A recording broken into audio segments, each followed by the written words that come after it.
Welcome back to the On the Pony Express podcast, and I am now pleased to be joined by a member of the On3 network from Warchant.com, covering all things Seminoles. They're one of the OG websites out there. So with your On the Pony Express subscription, give them a read. Check out all their content at Warchant.com. But Warchant's own Matt LaSerre joins the On the Pony Express podcast now to take a look at the Seminoles. Matt, thanks for the time. How are things over there in my home state?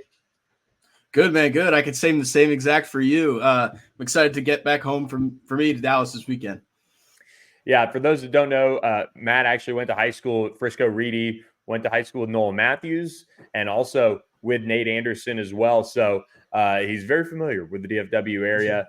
And Matt, what is the temperature right now around this Florida State program? You get the first win of the season over Cal, 14-9. But where do they go from here now as they've got that first win? How big was that? I mean, it was big. I don't feel like the fan base enjoyed it enough is what I've seen from a lot of people on Twitter, on the message boards. We enjoyed it that night. And then we looked at the offense. We're like, this still isn't great, right? So I think what people really want to see is an improvement from that offense and just have the defense keep going as they're going. Really good this week. I mean, you can't ask more from the D-line, getting 7 sacks. I think this week the test against the SMU O-line is going to be really tough. Probably one of the best they've seen so far. I don't think Cal's O-line was very good. So I just think if they can keep doing it, the defensive line, if they can keep doing it ahead on SMU's O-line, will be a lot more positive. And for this Florida State program, it's been an adventure, especially offensively, to try and get enough points to win. They finally do that against Cal. DJ Uyunglele, I remember him coming out of high school. I remember him at Clemson. He found that success against Oregon State. What's been the offense? What are the issues over there in Tallahassee for a coach who's normally able to put up points? Yeah, in my opinion, it does come down to the offensive line, and it hasn't been great. Part of that, I think, was Alex Atkins was suspended for the first 3 games due to a recruiting violation or a portal recruiting violation because they seemed very improved coming his first game back last week. And, DJ hasn't been great, but not everything's on him, right? The offensive line, if you don't have protection, you can't throw the ball. If you don't have any blocking, you can't run the ball. And this offense, DJU wasn't brought in to be the superstar like he was coming out of high school, 5-star. I think he was number 1 in the country for quarterbacks, at least number 2, if not 1. We wanted him to be more of like a game manager. We want to establish the run. That was the main point. And you saw it with this running back room when they brought in Roydell Williams, Jalen Lucas to be that speedster specialty back. Obviously, both of them are out this game. Jalen Lucas out for the season. Roydell Williams to miss extended time, we found out today. But you bring in Cam Davis, a freshman who is huge, right? He doesn't even need to lift when he came back into the program. Trey Benson, who's now with the Arizona Cardinals, was even like, yeah, that kid, he's good. Like NFL weight-wise, you're good to go. So he's going to take over for him. The main thing they always want to do is just establish the run so then they can open up that downfield pass. You saw them get to do that a little bit against Cal last week. One ball was a little overthrown by DJ to Malik Benson, but you had that perfect ball to Ja'Kai Douglas for what ended up being the winning touchdown. So you're starting to see the flashes from DJ there, right? It just hasn't been enough for you to really be happy with the performance. Right, like the interception, Norvell said today when we talked to him, it was all around a bad play. He didn't really blame DJ. He just said all around it was a bad play. But yeah, man, it's been a roller coaster for sure. At least we got the 1 win, and maybe that's enough momentum. The biggest difference has been practice. So we're lucky enough to get to see practice every day. Norvell lets us do that. And the big message has been let loose and have fun. Like, don't stop pressing, stop like thinking about, oh, if I do this and then this bad thing will happen. Just go out and have fun. You're kind of starting to see that more in practice where they're having fun competing with each other. And honestly, going into that SMU-TCU game, I mean, that was kind of what I picked up from SMU's side. They had been kind of tight a little bit, and they figured out how to play a little bit more fun and fast, and it all came together for them last week. And of course, it came together for FSU getting the win over Cal. What is the run game like? Is that where, they really focus all of their attention and energy? I remember Cam Davis too coming out of high school. I mean, like you said, very much a physical beast back there, a former 5-star as well. Yeah, I think this running back room is still stacked. While it is young with Jayla Lucas and Roydell Williams gone, I still like where they stand. You got Danzy, who's another freshman who I don't know if you haven't seen a whole lot of him, but he got moved off scout team once Jalen Lucas went out for the year, and he's a speedster, man. If he can show it off to the people, it's something to watch. It's really fun. Outside of that, you also got Sam Singleton, who's another young guy who's kind of shown out. Sorry, I'm looking at the depth chart too, and I'm almost forgetting Lawrence Toafili, who won the MVP at the ACC championship game last year, who really, I think it's good for him that he now gets to be that guy and be that workhorse, because in the ACC championship game, that's what they needed, right? And we saw that last week against Cal, to where he can make plays if you give him the space and you keep giving him the ball. And I think that's going to be the main guy that they want to make plays against SMU. And, with this offensive line, it seems like they've kind of been nicked up too. Jeremiah Byers, has he been out? And kind of where does the offensive line stand, injury-wise? Yeah, so Robert Scott and Jeremiah Byers were out last week. Rob Scott's been injured on and off for 2-3 years now, so that wasn't a super surprise. Jeremiah Byers, Norvell said today they like where he's progressing, and they think he'll be available this week, or at least he feels good about it, were the exact words, I believe. So I think we'll see it there. Jalen Early had a good start and a second start last week, also at tackle. Darius Washington, before the Memphis game, actually had some freak thing happen. We don't know what it was, but some freak thing happened in warmups to where Early had to start on a dime, which again is tough to do when your offensive line coach, Alex Atkins, isn't on the sideline for that game. So I think that helped him at that tackle spot, having him back last week. Again, it was a huge improvement. And that Cal defensive line is still pretty good. That defense is pretty good. So I think when it comes to the offensive line, they're going to be healthier this week. And I think having Atkins is a big deal. And you flip over to the defensive side of the ball, and Patrick Payton was named the ACC Defensive Lineman of the Week. He had 3 sacks, 3.5 tackles for loss, and just had an outstanding showing in that game against Cal. That group that the Seminoles have on the defensive line, it kind of reminds me of SMU's in terms of the depth and the talent that you and I talked about on the Warchant pod. But this is a big-time defensive front that the Seminoles have. Can you kind of dissect them a little bit and what makes them so good? Yeah, I mean, there's what are they not supposed to be good at, right? I mean, going into the year, on ESPN, going into game day, that Georgia Tech game, saying, hey, this defensive line is going to be the best in the country, or not if, one of the, second or third. Disappointing start, obviously. It just didn't seem like they were there. Didn't feel like they were as motivated as they normally were. And I think the biggest thing was Fuller our defense coordinator, Adam Fuller, simplified it down and said, Farmer told us after the game last week against Cal that just go eat, go attack, go eat. And I think that really motivated them and got them going, right? Farmer was a force this past week. So was Peyton. Marvin Jones finally getting in on the action. I know a lot of people from the FSU side wanted to see him just because his dad's that big legacy, Marvin Jones Jr., and he hadn't done much. And then had 2 pretty critical sacks at the end of the game. Just finally getting that push. One guy people don't really talk about that much because he's not a starter. Daniel Lyons, through even the bad times of the D-line at the start of the season, was kind of that bright spot. Right? He had the most TFLs.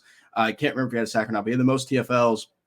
And he was really the only one doing much on the defensive line. Obviously, that has changed, and I think they got the motivation to finally keep going forward and building off that momentum.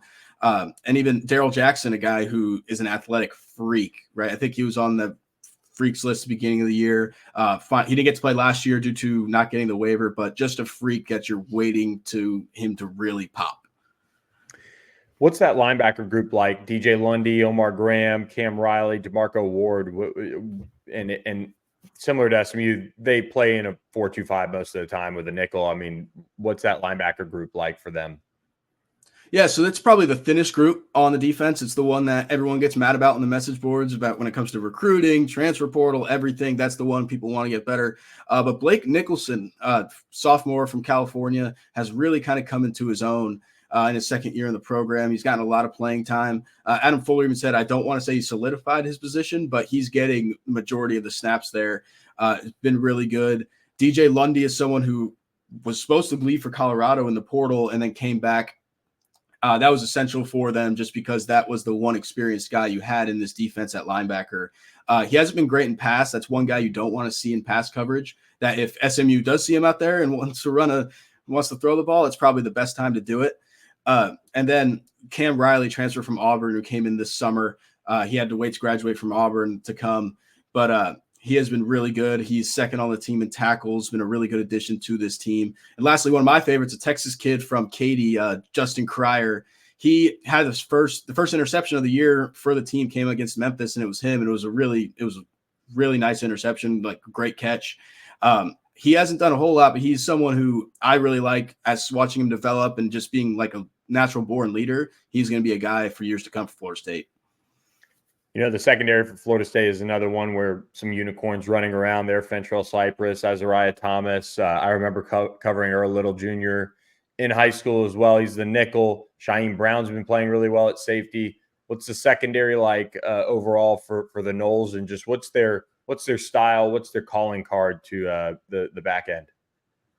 Yeah, I mean, those kids love playing man-to-man. They get really hyped up playing man-to-man because I forget what game it was. Like, yeah, they like throwing the ball up when we press and doing everything, and they like our guys, we like ours. So it's really fun to watch them compete and play. Really, they got the swag and all that kind of stuff. You saw it start to come back last week in practice, having fun. AZ's locked down, Fentrell's locked down. You don't see him getting much stats, but also when you're a corner, that's a good thing. That means they're not really throwing the ball your way, right? Shaheem Brown has been the one true leader on this defense all year. He did miss a game, and he still leads the team in tackles, which is always good to see. But yeah, he was when this team was lacking leadership in the first 3 games, going 0-3. He was the one who was trying to get him going and talking to all the guys, really trying to get the communication going, which was a problem between plays and before plays started. He was their guy. Now they've switched it up a lot at the other safety position. You know, Conrad Hussey started, KJ Kirkland started last week. KJ Kirkland, they're both young guys, both done really well. KJ Kirkland had kind of felt like he earned that role with the way he's been playing recently. But also when you go in the secondary, these young kids who might not be starting have been really good. Quindarius Jones had 3 PBUs to tie the team lead on one drive last week against Cal, and it was an important drive to get that stop on. And then Edwin Joseph, who kind of plays everywhere. He plays nickel, he plays corner. A lot of guys said he reminded him of Jamie Robinson, who's now with the Carolina Panthers. He had his first interception last week. He kind of started flashing on special teams. A lot of the guy would catch the putt, and he would be in on that tackle right away without even a chance to take a step for the returner. And he earned that role, and he took advantage of it by also really getting the game-winning sack on 4th down last week. When you look at the keys to victory for Florida State, what would you characterize those as, you know, going into this game against SMU? What do they have to do to come away with a win on the road? I think it starts with establishing the run, really. That's what this team's goal has been all year. Like I said, DJ, they don't want DJ to be flashy. They don't want DJ to be this big star. They want to establish the run. Now, does that get harder without Roydell Williams and Jalen Lucas? Yes, I would say more with Roydell Williams. But also, I think Roydell Williams and Cam Davis are very similar. They're both tough runners, like we said, huge. I think they're very similar, and I think Cam has kind of adapted to that because he's learned a lot from Roydell. They have the same style, like I said, and I think that'll be fine with them. I don't think they'll really miss a beat. Again, Cam's going to be a stud, and I think it'll really show out this game. But Lawrence Toafili is going to have to be that guy. While he's not a big bruiser like Cam Davis or Roydell Williams, he's going to be a guy who needs to get off the edge and find space. So what do you have as your prediction for this matchup? I've been going back and forth. Last week, I was like, all right, I'm finally going to a game away. I get to go home. I'm like, all right, it's going to be a win. I feel it good. I like the momentum. But right now, early in the week, I like where SMU sits. I don't know an exact score. I would probably guess on the lower end, just the way these Florida State these games have been going. Probably like a 21-28 SMU or maybe even 24-28 SMU. Yeah, I think this is last week SMU hit the over by themselves, but a lot of things happened for that to happen, which, I mean, you never know. If they find that confidence, who knows what can happen. But I'm with you. I think this is a defensive slugfest. I think this is the game that introduces SMU fans to what I think a lot of ACC games are. I mean, I turn on, games around the country and in terms of the ACC, and it just seems like it's a lot more defensive minded. It's just, there's good coaching, there's strong battles, and that sometimes leads to lower scores. Yeah, so I wanted to ask you this too, and but yeah, the defense has been great. The ACC, the way it is, just kind of gone out. It's been a pretty defensive league so far. Even like look at Georgia Tech, another who we already played, the run the ball, ground and pound, and just control the game yourself. That's really been the theme of the ACC this year. So I was wondering, what's the kind of fan like? Is it going to be packed at SMU this week? Is that what expected? I know you set the student record last week. Is it expected to come again? I know there's a lot of fans traveling because this is one of the big cities we get to go to. Yeah, I was about to ask you that. Yeah. With the start that FSU had, you still expect them to travel, right? I mean, I know there's a ton of Florida State fans. There's a ton of alums. It's a big school. The first time to go to Dallas, are they still going to show up? Because if so, we're going to be looking at a packed crowd. The students will sell out. They actually had to kind of expand their ticket block for last game, and it was a pretty close to a sellout game for the TCU game. I think there's some Frog fans that didn't make the trip over for whatever reason. But I mean, you're looking at a stadium that has a brand new end zone complex. You'll, I think, enjoy the changes that they've made to, which, I mean, it'll just be your first time, but the changes that they made to the game day experience, both the pregame show, during the game. I mean, it seems like from the fan perspective, it should be a really good time. And I'm actually on our site. I'll have a bunch of articles for fans to kind of check out as far as maybe where to go eat before the game or get drinks and things like that. Some good Dallas spots for FSU fans to check out. But if FSU fans are traveling, I think we're looking at a sellout. And I know it was already close to it was already a sellout from the student perspective for the program. Yeah, I mean, so to put it in perspective, I'm not going for work. I'm going for fun, right? So we're actually taking a party bus to the game from my house, just tailgating at my house, and we have 19 people on the party bus just going to the game alone in that. And I know a lot of people are going. At first, this was the big travel one. It was this in Notre Dame. Notre Dame's a little harder to get to just because you have a direct flight from Tallahassee to Dallas, which makes this a lot easier. But I still think there's going to be a decent amount, not as much as there was, but I still think there's going to be a decent amount. Let me ask you this, and then we'll get you out of there. Obviously, there's a bunch of stuff going on with Florida State in the league. We'll see kind of what happens with that. I think if they come up with more money, it'll at least work for now. But how do FSU fans feel about SMU? I mean, is it still very much kind of a toss-in? Is it a program that at least they won the league last year and they're going to bring a new market? Is SMU kind of already above some other schools in the league already? I think they do put them above some schools in the league just because that Texas feel, right?